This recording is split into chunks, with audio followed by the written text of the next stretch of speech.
Good evening. Welcome to Praying Together. I'm Vern Haskell, and I'm doing a study this week of a very sobering chapter of the New Testament, Matthew 23. It is the chapter where Jesus pronounces 7 woes, W-O-E-S, on the scribes and the teachers of the law, or the Pharisees. And he begins that section, as we have it organized with our modern numbering system, with a teaching about hypocrisy, a hot topic, something we often accuse other people of. Well, we shouldn't, but we tend to. And as I looked it up, there were 2 basic words for hypocrite in the Greek in the New Testament. And one had the sense of whitewashing, as they would even whitewash a tomb to make it more visible, because tombs were unclean, and try to cover up to a certain degree the darkness and so forth of what was there. Then the other essentially was derived from an actor in a play, which as an art form is fine, as a way of life is lacking something. Over the last several years, I've been trying to listen. In fact, I hope I always have, but I've been listening especially to younger people who are pulling away from the church and trying to find what it is that is bothering them the most.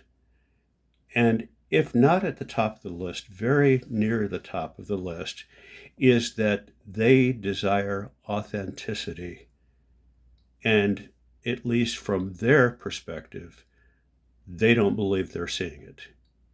They don't believe that a lot of people in the church really mean what they say when they indicate that they want to be like Jesus. And they don't see us necessarily following through, even on some of the things that we have taught them over the years.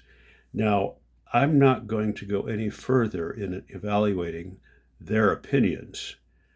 I just want you to be thinking about that. And this week, as I look at Matthew 23, and I'm sure a lot of it's going to creep into this study, simply ask ourselves the question in the sight of Jesus: are we for real? Do we really mean it when we say we want to follow Jesus, even if it means significant change, not only in our behavior, but in our attitudes? Easy question to answer superficially. Tougher question to answer deeply.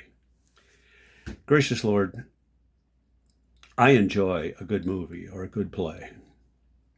I'm amazed at the ability that some people have to convey emotions. I sometimes watch it and I think I could do some of that, but could I make myself cry on demand?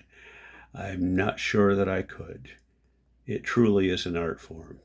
And cleaning up and making something better looking that's unpleasant is not necessarily a bad thing.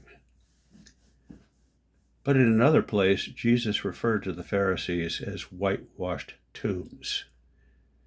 He said, you're all clean and shiny on the outside, but inside you're full of dead men's bones.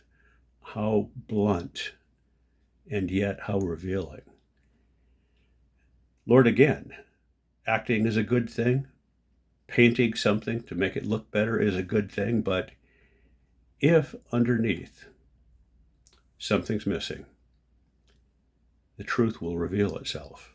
Like the time I painted a metal Christmas tree, sanded, decided since I was using Rust-Oleum, I didn't really need to sand it at all. It looked good for a year, but the next time I did it right, and it lasted. So Lord, the question on our minds now is, am I for real? Does my sincerity in following you not only shine through for others, how does it look to you? A thoughtful prayer offered in your name. Amen. God bless you. Have a good evening. And in the sight of Jesus, get real.